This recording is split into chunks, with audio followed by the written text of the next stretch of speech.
여러분, 우리가 하나님 앞에 잘못 살았을 때 하나님께 어떻게 돌이켜야 하겠습니까? 첫 번째, 우리가 하나님께 돌이키는 그 방법은 하나님 앞에 회개와 신뢰입니다. 우리의 죄를 하나님 앞에 회개하고 하나님만을 신뢰할 때 우리는 그 어려운 가운데서 하나님의 도우심을 경험할 수 있다는 사실입니다. 오늘 본문에서 이사야 선지자는 하나님에 대한 유대 백성의 회개와 신뢰를 매우 강조하고 있습니다. 그들이 그동안 하나님을 떠나온 삶에 대해서 회개하고 그 어려운 가운데서 하나님만을 붙잡을 것을 말씀하고 있습니다. 33장 1절 전체를 한번 보면 세번역으로 보면 이렇습니다.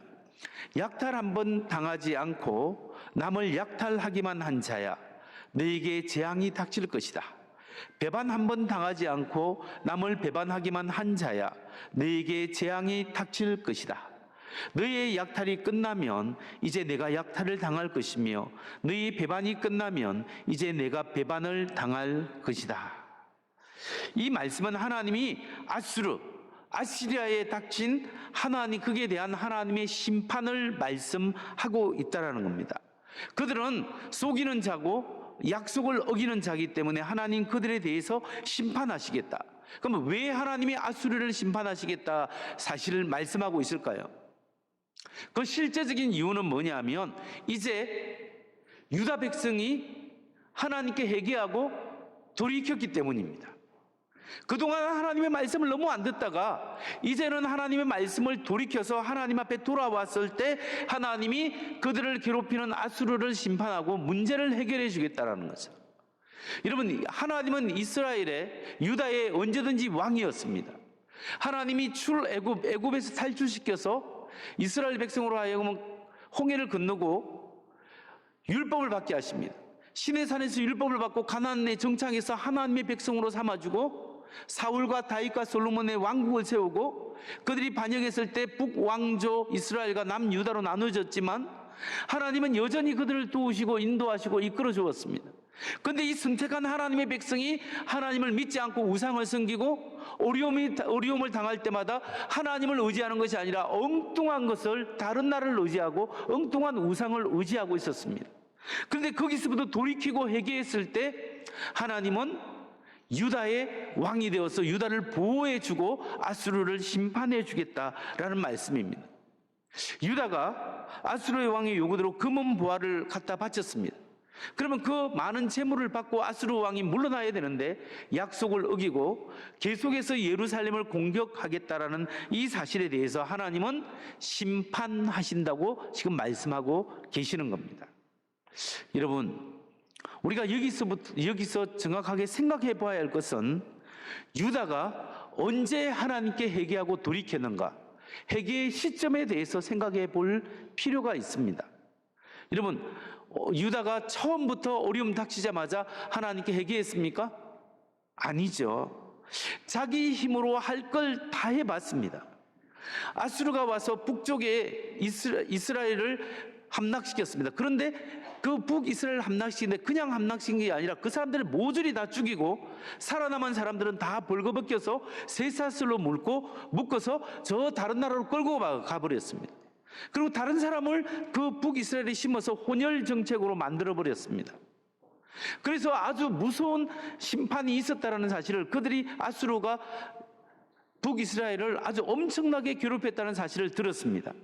그래서 이제 그 사람들은 굉장히 어려움을 경험했죠. 그래서 이제 금은 보화를 바쳐서 화친을 하기 전에 먼저 그런 엄청난 이야기를 듣고 이집트에 요청을 했습니다.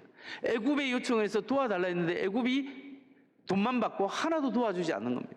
그러니까 이번에는 안 되겠다 해서 모든 재산을 털어서 아수르 왕에게 다시 부탁을 하는 거죠. 근데 아수르 왕이 거기에 대해서 거절해버리는 겁니다. 이렇게 자기의 노력이 다 실패로 돌아갔을 때 바로 그제서야 이제 염치 없는 얼굴을 가지고 하나님 앞에 나와서 하나님 좀 도와주세요, 지금 그렇게 이야기하고 있는 겁니다. 그때 그들의 태도에 대해서, 심정에 대해서 이사야 33장 2절은 이렇게 이야기합니다. 세 번역으로 읽어봅니다. 주님, 우리에게 은혜를 베풀어 주십시오. 우리가 주님을 기다립니다. 아침마다 우리의 능력이 되어 주십시오. 어려울 때 우리의 구원이 되어 주십시오. 이것저것 다 했는데 소용이 없자 이제 하나님 앞에 엎드려서 하나님 앞에 회개하고 도와달라고 돌이켰습니다. 돌이키니까 하나님이 어떻게 반응하십니까? Too late. 너무 늦었다. 이제 내 마음이 상했다. 도저히 너희를 보고 싶지 않구나. 그냥 가거라. 이렇게 합니까? 아닙니다. 하나님이 그들의 늦은 회개도 받아주시고 하나님이 용서해 주시고 다시 한번 그들을 보호하고 지켜주시겠다고 말씀하고 약속하신다는 것을. 성도 여러분, 이 사실을 통하여 우리가 알 수 있는 것이 무엇일까요? 그것은 우리 인간의 때늦은 회개도 하나님이 받아주신다는 사실입니다. 우리가 정말 늦게라도 내가 잘못되었을 때, 인생을 잘못 살았고 잘못된 길을 갔을 때 이제 돌이켜야 되겠구나. 돌이키는 순간 하나님이 받아주시는 거죠. 우리의 생명이 살아있을 때, 나의 생명이 붙어있을 때, 그때 하나님 앞에 돌이키면 하나님께서 용서하시고 도와주신다는 거예요. 그래서 하나님 앞에 잘못되는 순간을 깨닫는 순간 돌이키는 삶이 정말 중요한 거예요. 아직도 여러분 가운데 내 방법대로 내 힘으로 인생을 살아가고 내가 할 도리를 다 했지만 여전히 실패와 좌절과 불안 가운데, 공허함 가운데 살아가 계시는 분이 있습니까? 하나님 앞에 돌이키는 삶이 중요합니다. 하나님, 내 힘으로 내 뜻대로 살아왔지만 그 모든 것을 내려놓고 하나님의 은혜를 의지합니다. 주여 나를 불쌍히 여겨주옵소서. 이렇게 돌이킬 때 하나님이 그 심령을 불쌍히 여기시고 받아주신다는 거예요. 누가복음 15장에 보면 예수님이 탕자의 비유를 했지 않습니까? 탕자라는 사람이 둘째 아들이 아버지의 재산을 돌아가지도 않았는데 그 재산을 절반이나 떼어달라 해서 그 돈을 가지고 사업을 한다시고 외국에 가서 허랑방탕하게 살다가 다 탕진해버립니다. 고생하다가 이제 도리어 면목도 없지만 이 아버지의 모든 재산을 다 낭비한 이 탕자가 잘못했는데 딱 하나 잘한 게 있습니다. 그게 뭘까요? 회개하고 아버지께로 돌아왔다라는 거죠. 아버지께로 돌아왔을 때 그 아버지가 어떻게 합니까? 벗은 발로 마을 멀리서 기다리다가 그냥 아들에게 달려가서 아들을 안아주는 겁니다. 용서하고 그 아들은 아버지의 은혜를 경험하게 됩니다. 바로 이것이 하나님의 마음이라고 지금 이야기하는 겁니다. 하나님께서 우리의 영적인 비참한 상태, 정말 세상 이것도 하고 저것도 하고 내 마음대로 내 힘을 믿고 막 살 대로 다 살아봤지만 결국 공허하고 남는 것도 없지만 그럼에도 불구하고 하나님 앞에 내가 돌이키고 나는 하나님이 필요합니다. 하나님의 내 공고한 심령 속에 하나님 은혜를 베풀어 주옵소서. 하나님, 내가 인생을 열심히 해서 나름대로 먹고 살만하고 나름대로 사회적 위치도 가졌고 가질 만큼 가지고 할 만큼 했지만 여전히 내 마음속에 공허하고 내 마음에 아픔이 있고 우리 가정에 아픔이 있습니다. 주여, 내 힘으로 할 수 없는 이것 주님 앞에 의지하고 나아갑니다. 하나님 앞에 손을 들고 주님 앞에 나오면 하나님은 늦은 때라도 하나님께서 불쌍히 여기시고 하나님께서 사랑하는 내 아들아 내 딸이라고 불러주시고 우리의 문제 속에 하나님이 참여하시고 인도하신다는 사실을 믿으시기 바랍니다. 회개하고 하나님을 신뢰할 때 하나님께서 받아주신다는 것이 은혜입니다. 다음으로 우리가 하나님 앞에 인생을 잘못 살았을 때 하나님께로 돌이키는 방법은 무엇일까요? 그 두 번째 방법은 우리의 교만을 깨트리고 내가 붙잡던 것을 내려놓는 것입니다. 우리 마음속에 있는 교만한 마음을 깨트려버리고 던져버리고 내가 붙잡고 살아왔던 것을 내려놓는 것. 여러분, 우리의 삶 속에 깨우짐을 경험할 때 하나님께 온전히 맡길 수 있는 거예요. 우리 안에 감춰진 교만이 하나님 앞에 깨어질 때 내가 누구인가를 발견하게 되고 하나님을 깊이 만날 수 있는 겁니다. 오늘 이사야 선지자는 유대 백성들이 절망적인 상황 속에서 그들의 교만한 마음을 하나님이 깨뜨리시고 그것을 통하여 하나님 앞에 돌이켜야 한다는 것을 말씀하고 있는 겁니다. 이사야 33장 7절과 8절을 세 번역으로 보면 용사들이 거리에서 살려달라고 울부짖고 평화협상에 나섰던 사절이 슬피 운다. 큰 길마다 위험하여 행인이 끊기며 적이 평화 조약을 파기하며 정인들이 경매를 받으며 아무도 존경을 받지 못한다. 여러분, 이 말씀에서 여러분이 느낄 수 있는 것이 무엇일까요? 절망과 혼란입니다.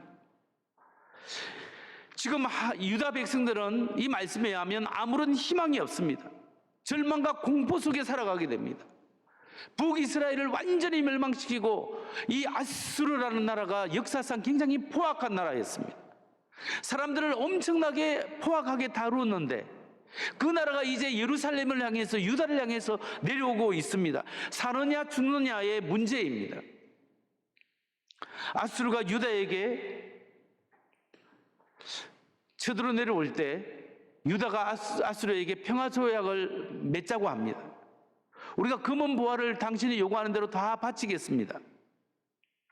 그래서 그것을 바쳤을 때 유다 백성이 느끼는 감정이 무엇일까요? 이제야 살았구나. 이제야 살았구나 생각이 들어서 많은 사람들이, 평화사절단들이 금과 은을 가지고 마차에 싣고 그 예루살렘의 성문을 열고 밖으로 나갈 때 수많은 예루살렘 군중들이 예루살렘 성벽 위에 서서 그 광경을 아마 보고 있었을 거예요. 보고 있을 때 그들이 느끼는 감정이 뭐냐면 이제 우리가 살겠구나. 저 뇌물을 받고 저들이 아수르 군대가 떠나가겠구나. 기대하고 좋은 소식 가져와 주십시오. 그렇게 소망하고 있었을 것입니다. 그런데 이게 웬일입니까? 돈만 받고 아수르 군대가 물러나지 않습니다. 도리어 예루살렘을 향해서 진격해 온다는 소식을 들었습니다. 그제서야 이 유다 백성들이 깨달은 게 있습니다. 그들이 정말 저 아수르는 악의 세력이구나. 저들이 사탄의 세력이구나. 도저히 협상해서 되는 사람들이 아니구나. 우리가 잘못했구나. 우리가 우리의 왕이신 하나님을 버렸구나. 우리가 하나님을 의지하지 않고 엉뚱한 걸 의지했구나. 하나님께로 돌아가야 한다. 하나님께 돌아가야 한다. 우리가 너무나 눈에 보이는 것만 의지했구나. 이렇게 깨달았습니다. 여러분, 여기서 우리는 그 백성들이 하나님께로 돌이키기 전에 그 심령 상태를 다시 한번 생각해 볼 필요가 있습니다. 하나님께 이제 깨닫고 돌이키기 전에 그들의 심정 상태가 어떻게 했냐면 33장 7절 말씀을 한번 다시 보겠습니다. 용사들이 거리에서 살려달라고 울부짖고 평화 협상에 나섰던 사절이 슬피 운다.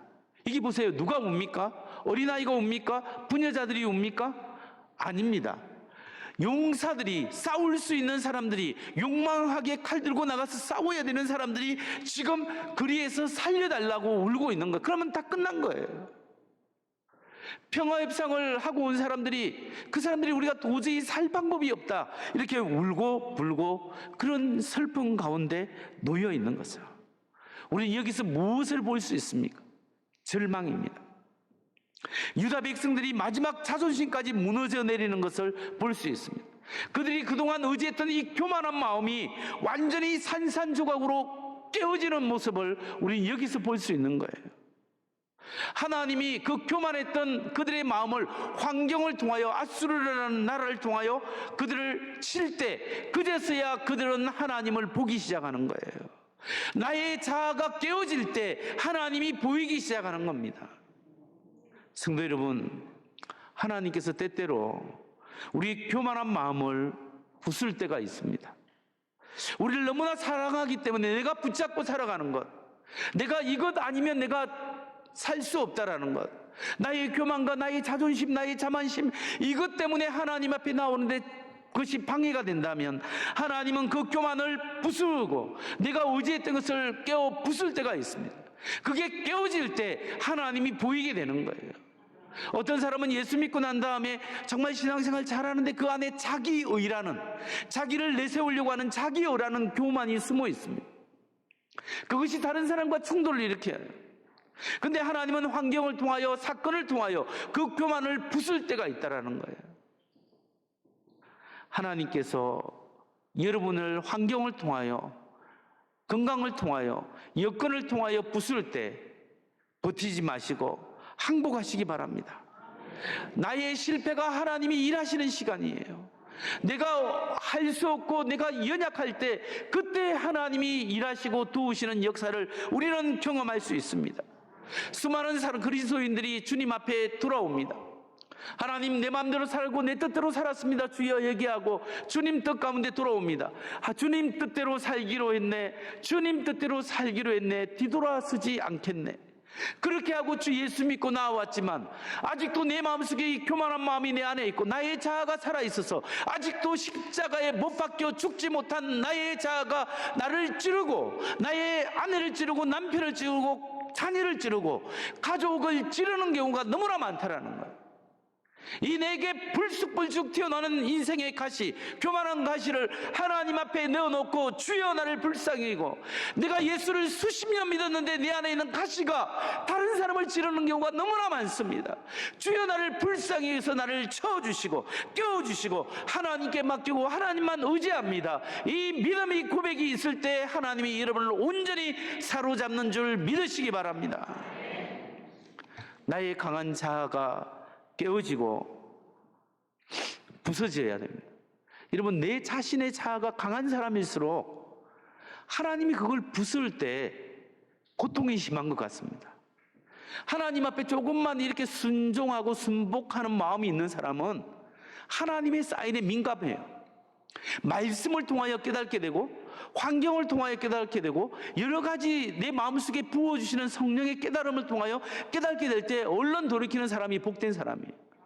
근데 교만하고 자기 자신이 강화된 사람은, 가시가 깊이 박혀 있는 사람은 자기가 그 속에서 상처를 입게 되고 다른 사람을 찌르는데 환경을 통하여 말씀을 통하여 말씀해도 듣지 않는 거예요.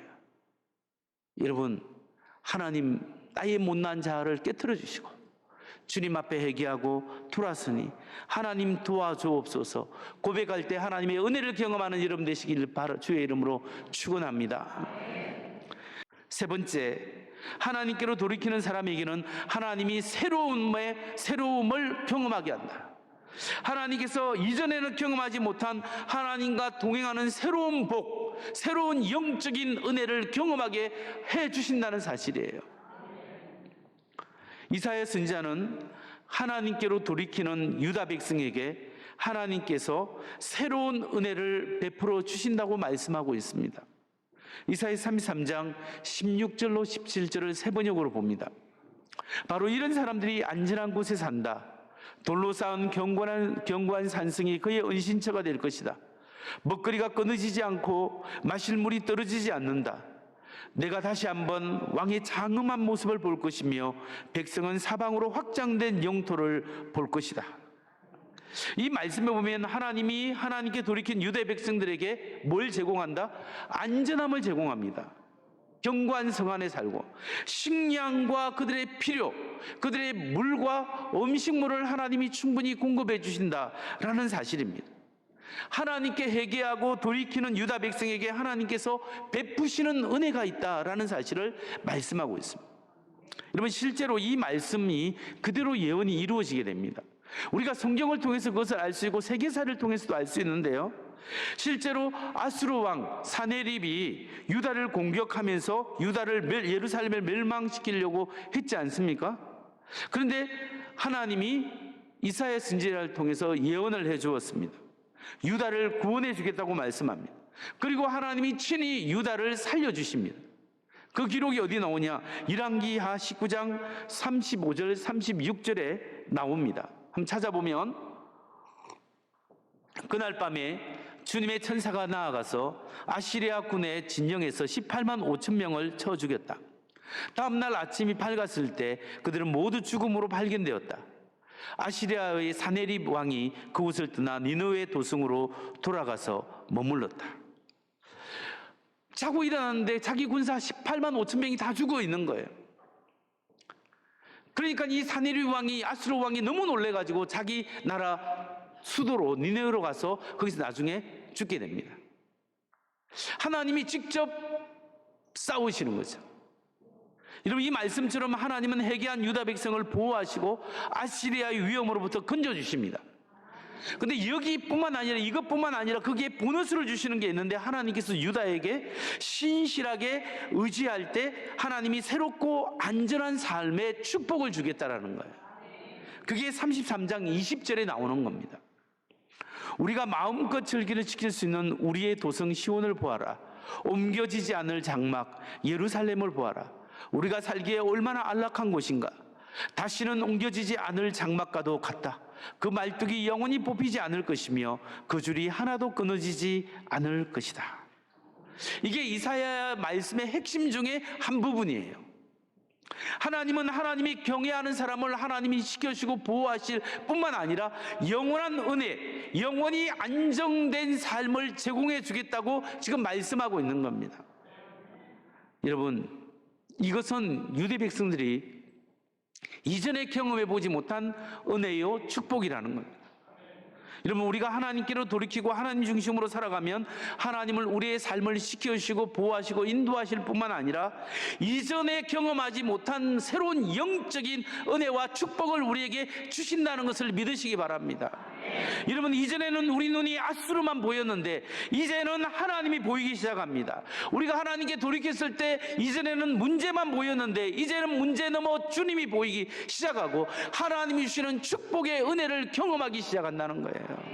그렇기 때문에 우리가 새로운 영적인 새로움을 경험하게 됩니다. 왜냐하면 우리는 예수 그리스도 안에서 새로운 피조물이 되었기 때문에 새로운 피조물이 경험하는 놀라운 은혜들이 있다라는 거예요.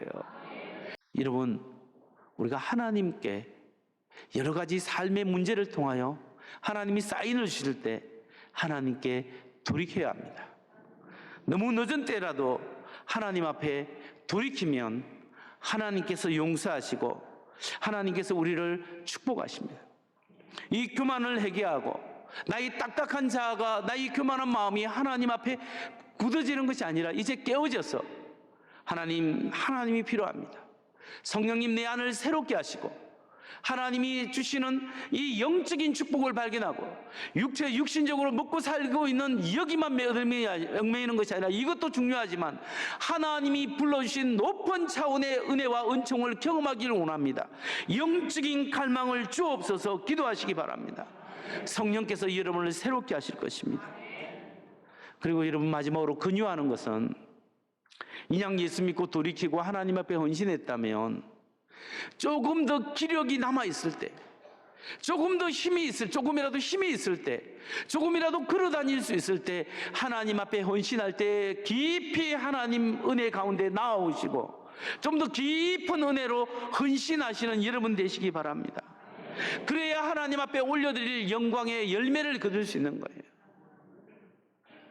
여러분, 예수님 십자가에 못 박힐 때 양쪽에 든 강도를 생각해 보십시오. 오른쪽 강도, 왼쪽 강도가 있었습니다. 한 강도는 예수님을 모욕하고 예수님을 믿지 않았습니다. 마지막 순간에 한 강도는 예수님을 믿고 자기의 허물을 용서해 달라고, 그렇게 내 영혼을 맡긴다고 좀 도와달라고 했을 때 예수님이 오늘 너가 나와 함께 낙원에 있으리라. 예수님을 믿고 예수님을 의지했을 때 예수님이 마지막 순간에도 그 영혼을 받아주시고 하나님 나라로 인도해 주셨습니다. 그래서 마지막 순간까지 하나님의 은혜를 고백하는 게 중요해요. 근데 여러분, 이 강도가 하나님의 그 영광의 나라에서 참여했을 때 그 엄청난 하나님의 은혜를 경험하고 하나님의 은혜를 누리는 것은 좋지만 이 강도가 하나님 앞에 올려드려야 될 삶의 열매는 아무것도 없는 거예요. 근데 사도 바울을 보세요.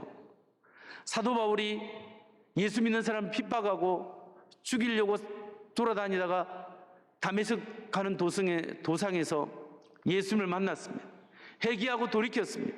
온전히 자신의 삶을 하나님께 드렸을 때 30년 동안 복음 전하고 선교 여행을 다니면서 그를 통하여 수만 명이 예수 믿고 수십만 명의 사람들이 예수를 믿게 되었을 때 하나님 앞에 드릴 수 있는, 그가 구원은 하나님의 은혜를 받지만 하나님 앞에 올려드릴 수 있는 삶의 열매는 얼마나 풍성하겠습니까? 여러분, 조금이라도 하나님 앞에 기력이 있을 때 하나님 앞에 온전히 하나님의 은혜 속으로 들어오시기 바랍니다. 그리고 하나님의 놀라운 은혜를 경험하시기 바랍니다. 그리고 여러분의 삶을 통하여 하나님 앞에 올려드릴 수 있는 풍성한 열매들이 많아지시고 하나님 앞에 섰을 때 칭찬받는 우리 모두가 되기를 주의 이름으로 축원합니다.